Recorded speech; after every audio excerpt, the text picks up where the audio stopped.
அதாவது பார்த்தீங்கன்னா, அது மிஷினரி காலத்தில் கட்டப்பட்ட ஒரு சிற்றாலயம். ஆசாரிப்பள்ளம் அரசு மருத்துவமனையில் இருக்கக்கூடிய அந்த அந்த ஜெப ஆலயம் பார்த்தீங்கன்னா 100 வருஷம் மேலே இருக்கும். அதில் நிறைய அந்த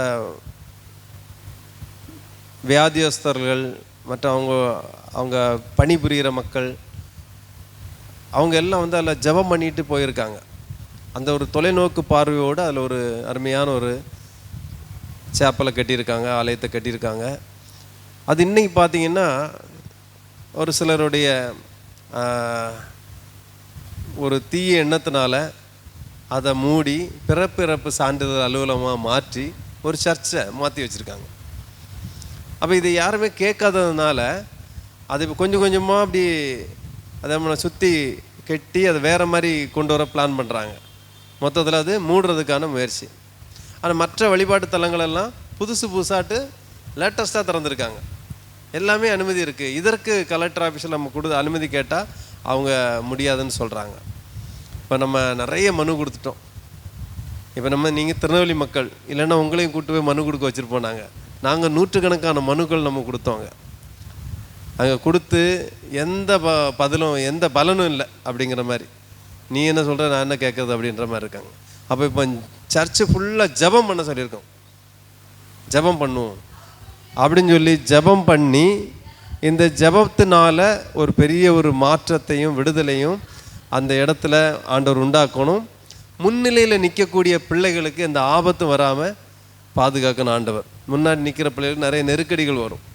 அதனால் அதற்காகவும், ஏன்னா வானத்தையும் பூமியையும் படைத்த சர்வ வல்லமையுடைய பிள்ளைகள் நம்ம ஒரு கர்த்தருடைய காரியத்துக்காக நிற்கிறோம்.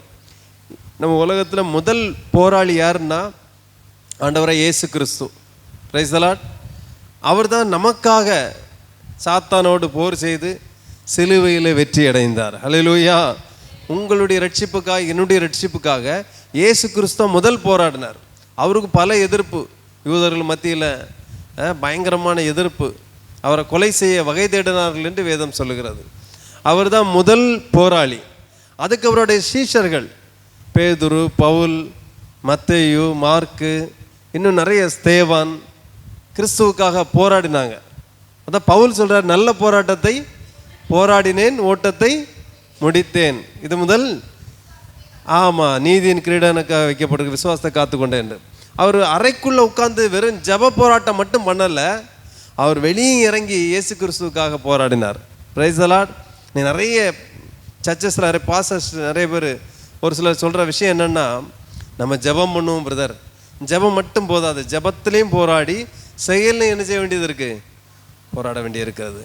அப்போ தான் அந்த காரியங்கள் ஆண்டவர் வாய்க்க பண்ணுவார். இன்றைக்கி முன்னில் நிற்கிற நிறைய பேர் நின்று ஒரு ஐயா 85 வயசா 84 வயசு அவர் பார்த்தீங்கன்னா பெஞ்சமின் நினைக்கிறேன். அவர் பார்த்தீங்கன்னா இந்த ஆலயம் திறப்பதற்காக போராடி இருக்கிறார். போராடி அவர் ஒத்தையில் போராடி இருக்கிறார். அவர் நிறைய நாட்கள் போராடி அவரோடு சரியாக யாரும் துணை இல்லாமல் அவர் கடைசியில் அவர் மரண தருவாய்க்கு முன்னாடி கடைசியில் ஒரு டீம் அவரோட ஜாயின் பண்ணி அவங்கள கூட இணைந்து பணியாற்றி இருக்கிறாங்க. அவங்க தான் இப்போ நம்ம கூட இருக்கிறாங்க. இந்த கடைசி நாட்கள் அவருடைய ஆசை, எப்படியாவது இந்த ஆலயத்தை திறந்துடணும் தம்பி, ஏன்னா எத்தனையோ பேருக்கு ஆசீர்வாதத்தை கொடுத்த ஆலயம் நீ மூடி கிடக்கு. இது அவங்க ஆலயம்னா தனி ஒரு ஸ்தாபனத்துடைய ஆலயம்னா விடுவாங்களா? பொதுமக்களுக்குன்னு யாருமே கண்டுக்கலை. அதை எப்படியாவது திறக்கணும், இது ஒரு பெரிய சாபக்கேடு, நமக்கு இந்த ஆலயம் மூடி கிடக்கிறது ஜெபம்னு அவர் சொல்லிட்டு மறிச்சு இருக்கிறார். இப்போ நாங்கள் அந்த குழுவோடு இணைஞ்சு நாங்களும் சேர்ந்து நிற்கிறோம். இப்போ எல்லோரும் சேர்ந்து ஜெபம் பண்ணிக்கிட்டு ஒவ்வொரு சபையாய் சொல்லி ஜெபம் பண்ணுங்கன்னு சொல்லிகிட்டு இருக்கோம். நீங்கள் வராட்டாம் பரவாயில்ல, ஜெபமாக பண்ணுங்கன்னு சொல்லியிருக்கிறோம். நம்மளும் இன்றைக்கி இந்த ஆலயம் திறக்கணும்னு சொல்லி நம்ம ஜெபம் பண்ணுறோம். நம்ம முதலமைச்சர் ஐயாவுக்கும் கடிதம் எழுதியிருக்கிறோம். கன்னியாகுமரி டிஸ்ட்ரிக்ட் வர்றாங்க, அது கொடுக்க போகிறோம், மனு கொடுக்க போகிறோம், கோரிக்கை வைக்க போகிறோம். பாஸ்டர்ஸ் எல்லாம் சேர்ந்து போகலான்னு ஒரு ஐடியா போட்டிருக்கோம். எல்லாத்துக்காண்டி ஜெபம் பண்ணிக்கிடுங்க. நம்ம ஜெபம் பண்ணும் பொழுது ஆண்டவர் பெரிய காரியங்களை செய்வார். கண்களை மூடி நம் சபையார் இணைந்து ஜெபம் பண்ணுமா. ஆசாரிப்பள்ளம் அரசு மருத்துவமனையில் இருக்கக்கூடிய அந்த சிற்றாலயம், அந்த வழிபாட்டு தலம் திறக்கப்பட வேண்டும். ஹல்லேலூயா. அரசாங்கமே முன்னின்று வந்து நமக்கு திறந்து தர வேண்டும் என்று சொல்லி எல்லாரும் வலது கரத்தை உயர்த்தி பரிசுத்த பிதாவே துதிக்கிறோம் ஆண்டவரே, ஸ்தோத்தரிக்கிறோம் ஆண்டவரே. எத்தனை பேருக்கு சுகம் கொடுத்த ஆண்டவரே ஆலயம் ஆண்டவரே, எத்தனை பேருக்கு அற்புதங்கள் நடந்த ஆலயம் ஆண்டவரே, எத்தனை பேர் மன நிறைவடைந்த ஆலயம், மன நிம்மதி கிடைத்த ஆலயம் ஆண்டவரே. ஆண்டவரே, இன்றைக்கு பல நாட்களாய் மூடி கிடக்கிறது, பல வருஷமாய் மூடி கிடக்கிறது. எங்கள் அருமை ஆண்டவர் அப்பா, இப்பொழுது அதிகாரியுடைய கண்களில் தயவு கிடைக்க பண்ணுவீராக ஆண்டவரே. இது முன்னின்று செயல் பண்ணுகிற பிள்ளைகள் மேலே உம்முடைய இரக்கம், உம்முடைய கிருபையும் உம்முடைய பாதுகாவலும் கொடுப்பீராக. அதுபோல் ஆண்டவரே, யாரோடு நீர் பேச வேண்டுமோ எல்லாரோடு நீர் பேசுவீராக ஜெபிக்கிறோம்ப்பா.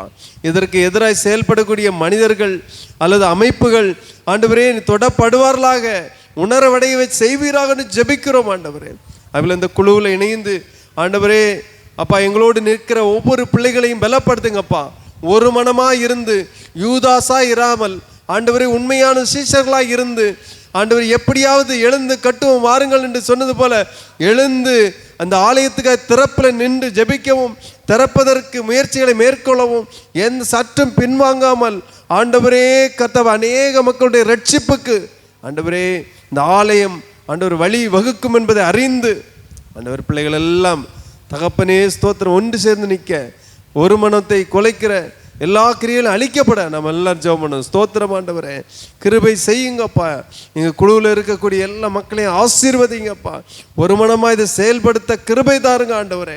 முன்னிட்டு நடத்தக்கூடிய பிள்ளைகளை நீர் பலப்படுத்துவீராகப்பா. தாவீதுக்கு ஆண்டவரே தோற்றம் இல்லை, திறமையும் இல்லை, எதுவும் இல்லை. ஆனால் கர்த்தருடைய மகிமை அவரோடு இருந்தது ஆண்டவரே.